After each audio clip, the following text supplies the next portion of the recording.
That's actually perfect right there, what you're doing. That's right, buddy.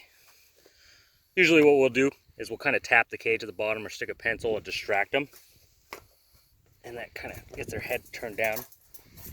Grab by the neck here.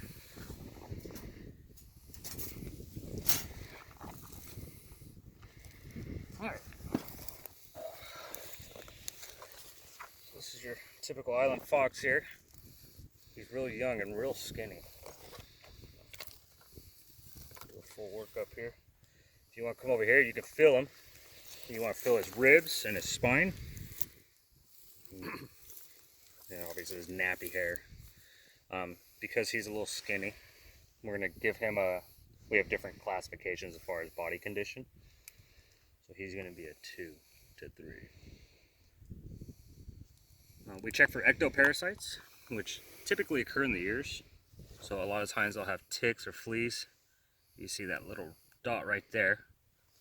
That's a flea there. What we do is we just kind of count around the ears. He's got a handful. You know, we count an area and try to just extrapolate from there how much he has total. So he's got 30 or 40 fleas on him.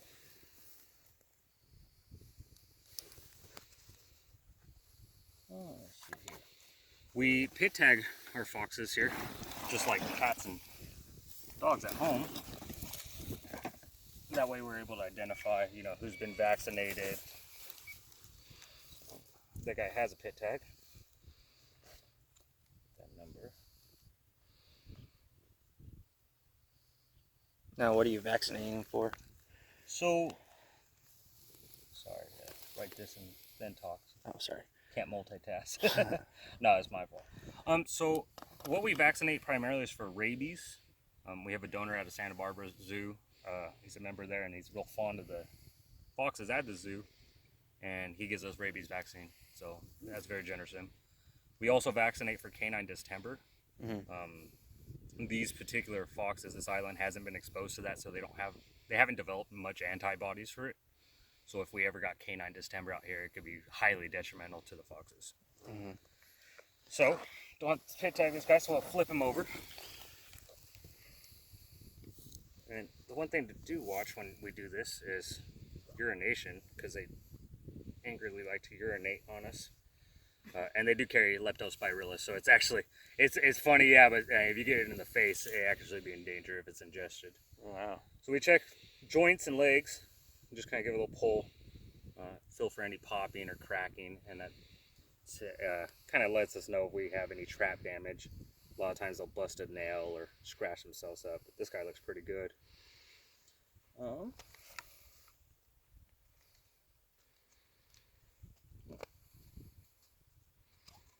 We also check teeth.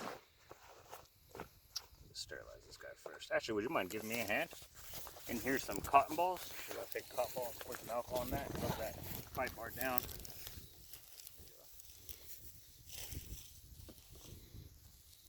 I'd expect him to make more noise. He's a little more... handling him. But... Yeah, he's a little... Well, they're real big and bad until you grab them. Oh, yeah? Then they realize that I'm in charge. Yeah.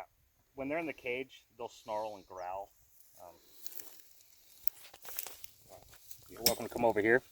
So we can see a lot of his stuff is white, pearly, unbroken. He's in pretty good shape. Now, this part you won't be able to film, but you can look. If you look at the back first molar, there is a drawing almost here. It begins off, you know, pretty white, and then eventually 2 areas of plaque build up and begin to touch as the years progress. So we use that to use an age assessment. Since he has 0 plaque back there, he's obviously a youngster. He was probably born this year. Oh, wow. So, his teeth are perfect. So,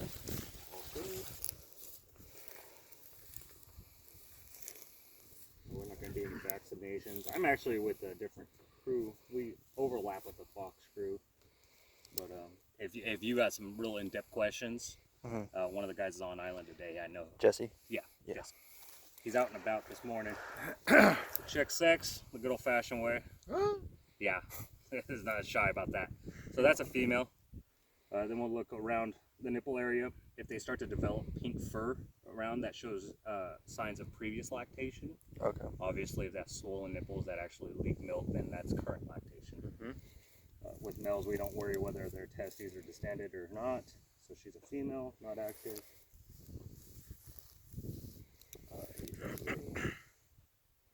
And as far as workup, that's the basic workup. You know, we will see them sometimes with grass seed in their eyes. That's a natural cause. We get a lot of calls for that. People want us to intervene there. Mm-hmm. But ultimately, we only come in for anthropogenic causes. So if a fox gets hit by something or a head stuck in a dumpster, we'll do something then. But if it's a natural process, we let nature kind of take its course, unfortunately. Mm-hmm. And they do get the grass seed out.